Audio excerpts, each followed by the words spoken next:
we was down to Texas Southern big. Like, it was like 34-17 with like 3 minutes left in the third quarter. And then it was just like everybody on the sideline, we all was looking down, but then we thought about like who we had dedicated the game to. And then we all just started picking it up, and then we ended up coming back and winning the game 37-34 in overtime. But yeah, like after that game really had got us closer together. I mean, yeah, some adversity had came along during the season, and coaches brought us back, which is why we was kind of off and on, but we was mainly a player-led team. But like we ended up going to the championship. I mean, we ended up losing, but it was just the fact that we was able to make it that far, dedicating the season to him.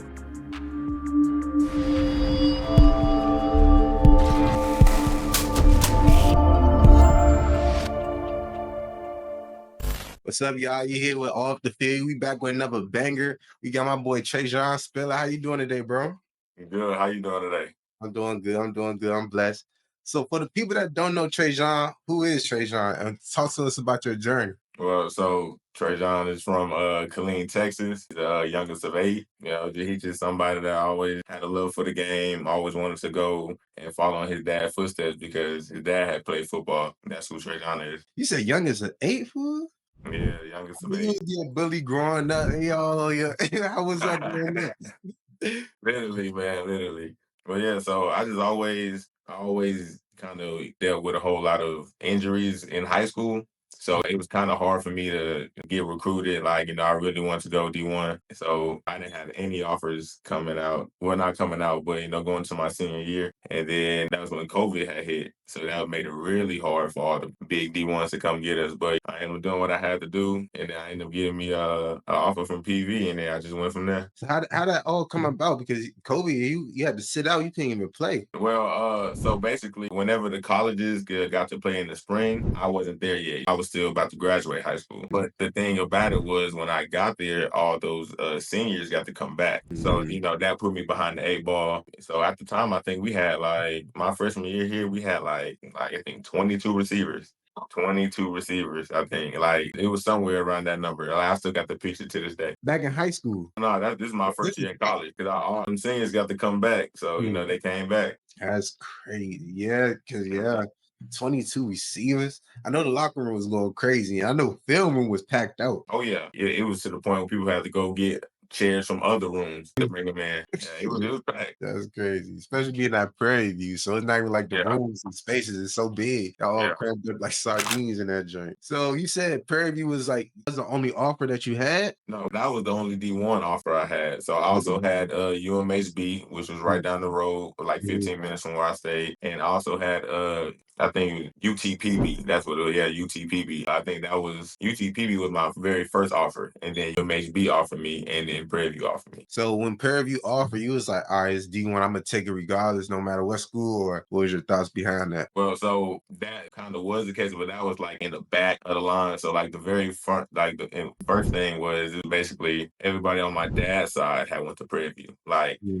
his parents, his sisters, brothers, everybody went to Prairie View, and then. At the time, my aunt had passed away. And then when I found out she went to Prairie View, it made me want to go to Prairie View as well after that. And then my sister also went to Prairie View. So I was like, well, yeah, it's a family line. I'm going to go there. So yeah, just a line straight for you to go to Prairie View. It's like no other choice. Is that what made you stay all 4 years? Because sometimes people go to D1 and it's like, I'm trying to move up, like Shador Sanders, like Dion, right? So is that what made you stay all 4 years, or what made you? Well, we went through, I think, we went through 2 head coach changes. So it was just like, my head coach left, and Coach Eric Dooley, my first ever coach, great coach. Whenever he had left, it was more like a loyalty thing for me. I ended up starting halfway through the season my freshman year, and then growing a connection with the guys and all that, and everybody was coming back. So I didn't want to leave anybody. And I'm like, my family line went here anyway. So, that just drove me to stay all 4 years. Talk about that your freshman year, bro, because 22 receivers, that's deep in the class.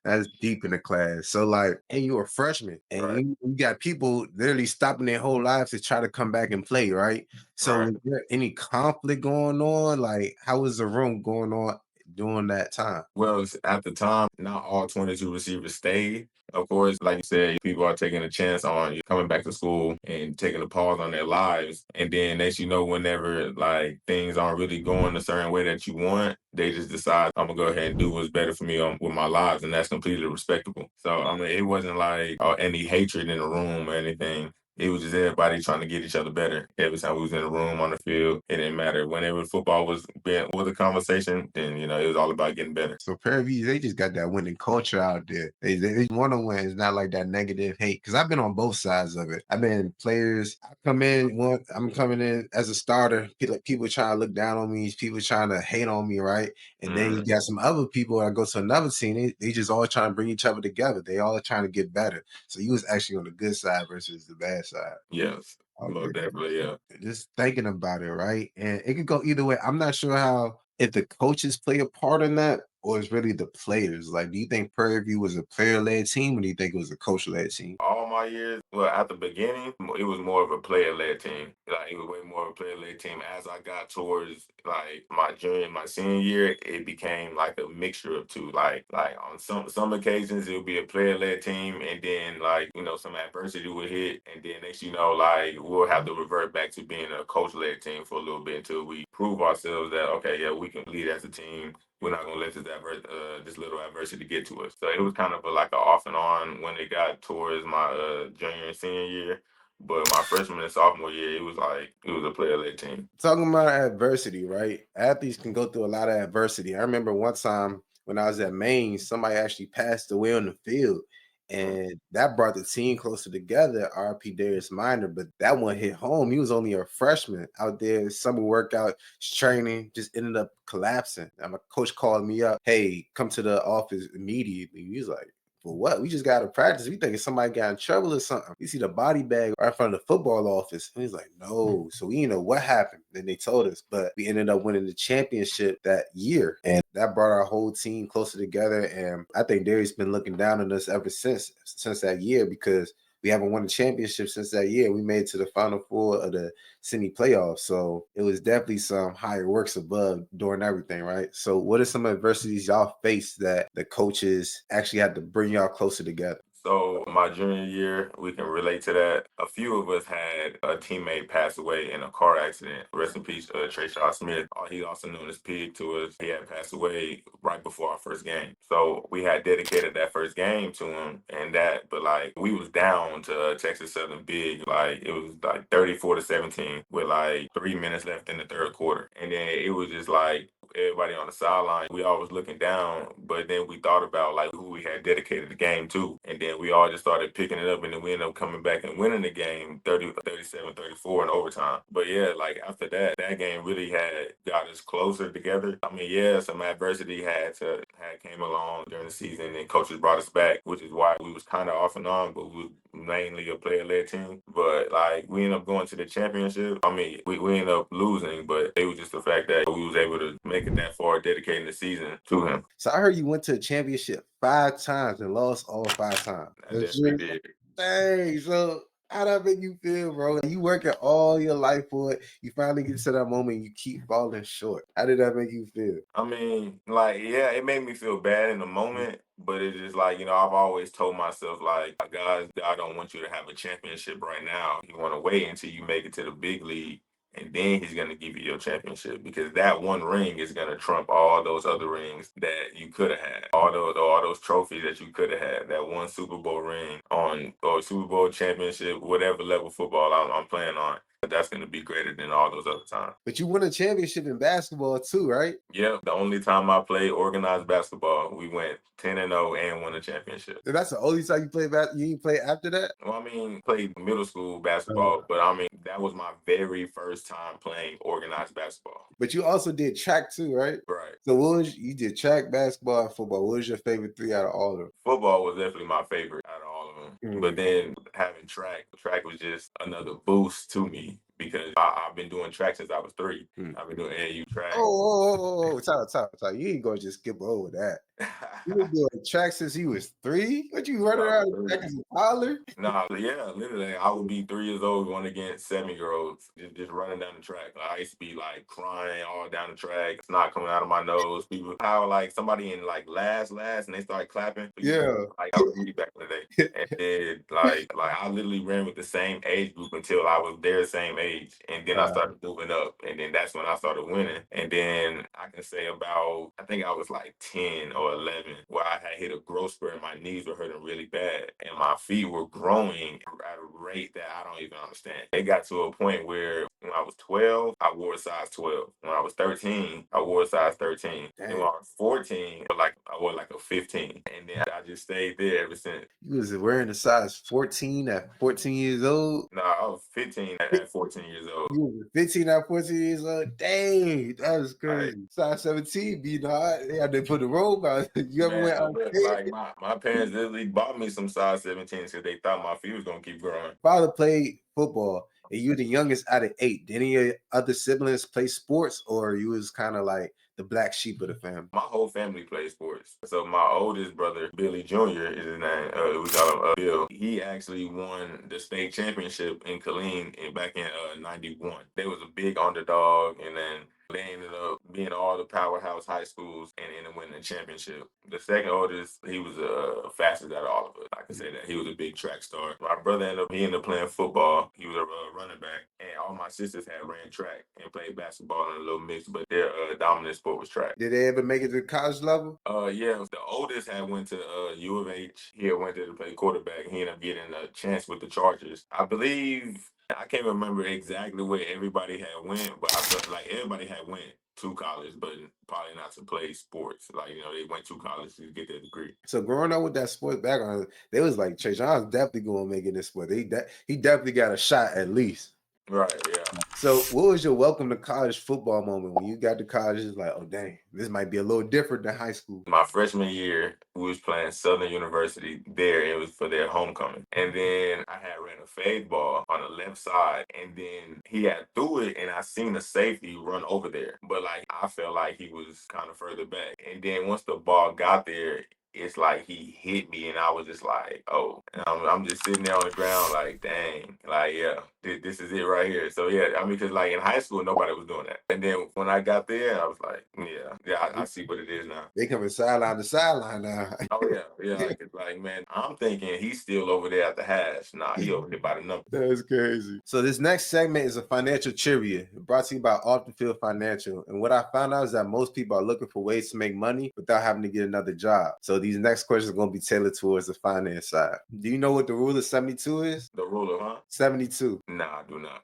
Cool. So 72 divided by the interest rate, and that's how long it's going to take for your money to double. So if you're ever looking to make any investments, do 72 divided by the interest rate, and that's how long it's going to take for your money to double. So with some financial policies that we have, we did 24% last year, so 74 divided by 24, and it gives your money going double in 3 years.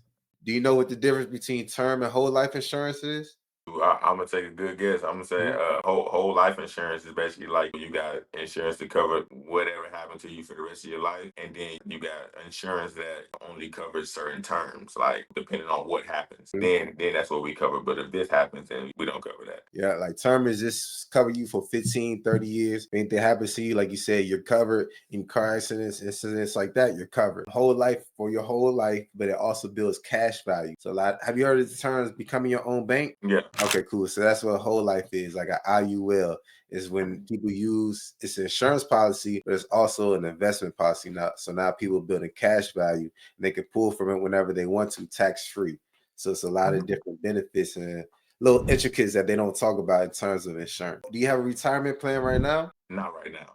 Okay, cool. So that's the next thing. People think retirement is you can retire at 65, 70 years old, but I know people that's retired at 30. I know people that's retired in their 50s and their 70s. So it's really just a mindset. It's really just having a game plan for retirement is the biggest thing about retirement. You can retire at any age. As long as you got that money coming in, you can retire. So having a game plan. And that's what we do at Off the Field Financials. We set up people's retirement plans, make sure they're investing their money correctly, and just showing them how to invest their money, not just doing it for them, but also educating them on the investments that they make. So you were just at the HBCU Legacy Bowl. First of all, what does that even mean to you? Coming from looking back from your freshman year, you was balling, right? To now where you're at right now. So what does being in the Legacy Bowl actually meant to you? First and foremost, it was a huge blessing to be a part of everything that they had going on, everything that they had did set up for us. Because, like they said there, we did this so that scouts can come and get a better insight on HBCUs instead of always going to the Power Fives and the Ohio States, the Tennessee, because they always say HBCU has talent as well. It's true that HBCU does have talent, literally. So them doing that for us, it was just like a huge blessing and an honor for them to even grow what they have going to be this big and this known. And people talking about it because I'm coming from an outside looking in, right? Sometimes I feel like maybe HBCU Legacy Bowl is just for show. It's not really doing anything for the HBCU players. But was there any NFL scouts there? Like, was there teams actually there? I know y'all was at the Saints facility,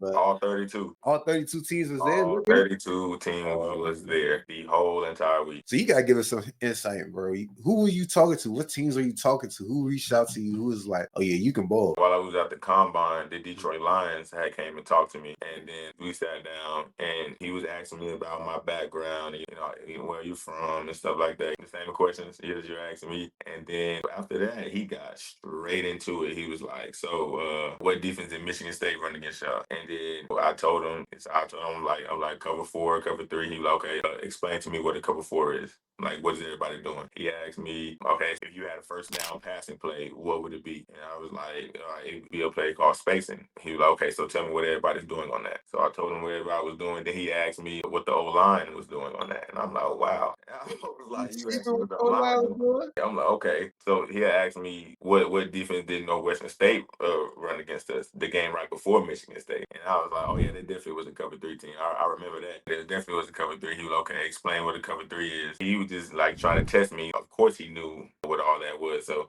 he was like, yeah, we're trying to see, if you really know the game of football, how to read the field, how to dissect what the defense is about to do. So yeah, we're just trying to get an insight of like how much you know the game. So yeah, that's what he was asking me. That's crazy. So I didn't even think they asked the receivers what the O-line be doing. I know as a quarterback, we gotta know everything. So like that's normal to us, but receiver, they asking receivers? He asked me, what is the O-line doing? I was like, oh, okay. So did all the coaches ask you, like, test you differently like that? Or some was just like, I like your numbers, I like how you producing, we're going to talk later type thing? Or was it all up to end? Nah, so like, yeah, some coaches were like, I like the way you play, I like the numbers that you have put up, I like the film I'm seeing. And then y'all would exchange information with each other. And then that's how it will be. Because I believe before they come there, they already have like an insight of the people that they want to talk to actually in. So, but like if they end up seeing somebody else that wasn't on the list, they're able to be like, hey, I seen your film and I like what I'm seeing. I seen your numbers. Like, let's exchange information. So basically I can take this back. I can take this back to his boss and then be like, hey, that's his kid here. He put up some good numbers. His film looks good. We might want to look into him. So that's how that went. So you was actually at the spot where all the top HBCU players was at.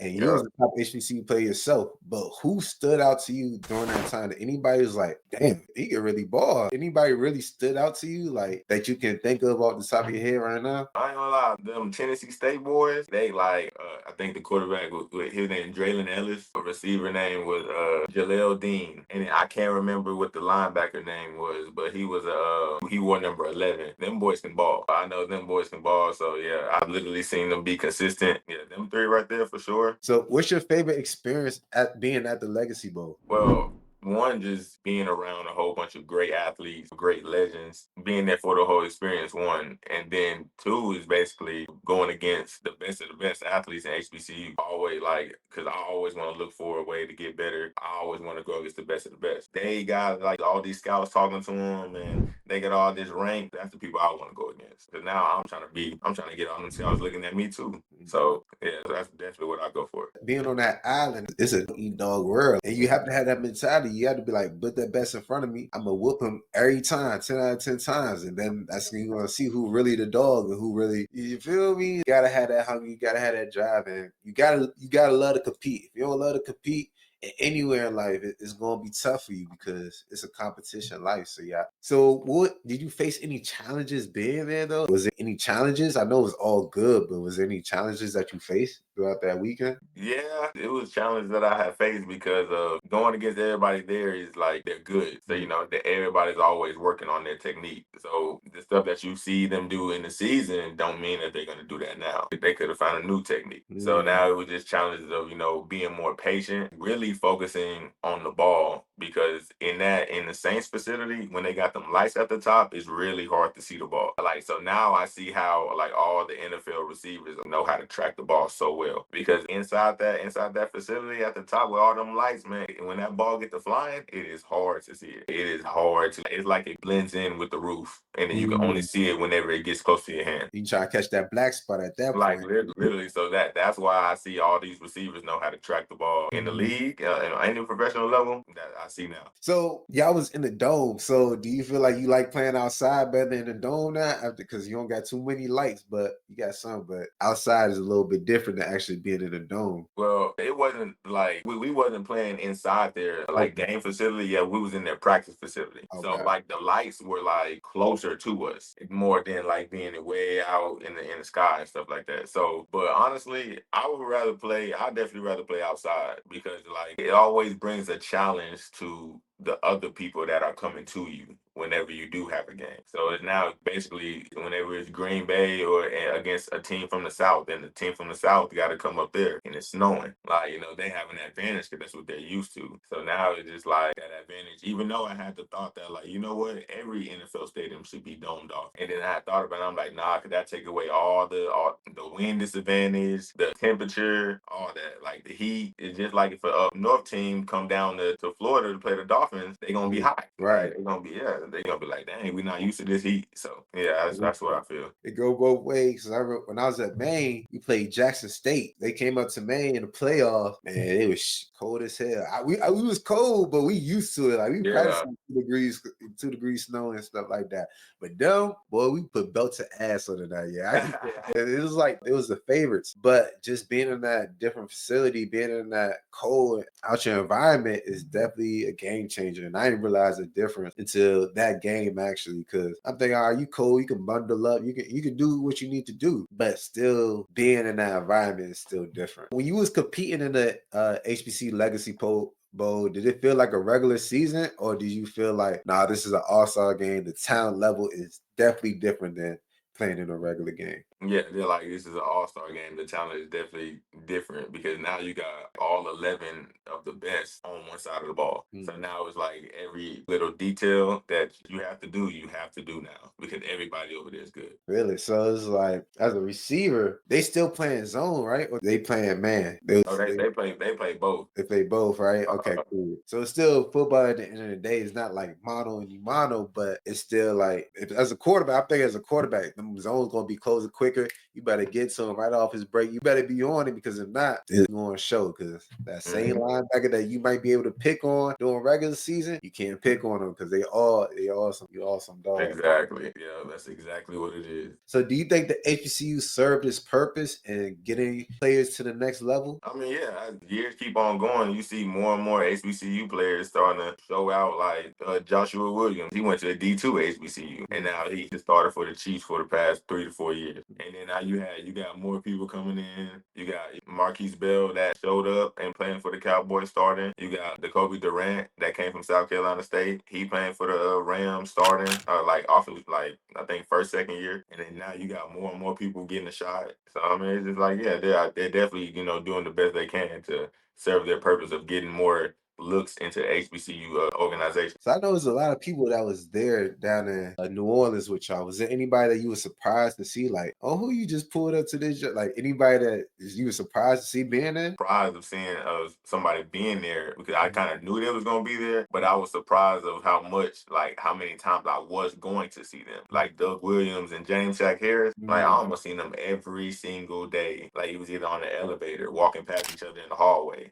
Like it was like every single day, every meeting we had, they was there. So it was just like surprised to see that many legends just be walking around and just acting like, hey. So yeah, being around Doug Williams, was he giving back to the players, or was he kind of just around the area scouting himself and just looking at the talent out there? Both, Okay. but because he was looking around, because he always said every day is an interview. Like it don't matter where you go, like always talk to people nice, do this, do that, because you never know it could be a scout. And then at the same time, he did give back because he got touched and got sponsorships to be able to get us all this gear that they was able to get us. He definitely did both. I heard you control your podcast at your school too. I heard you got into podcasts at your school. Oh no, I ain't getting no podcast. Oh, you get a podcast?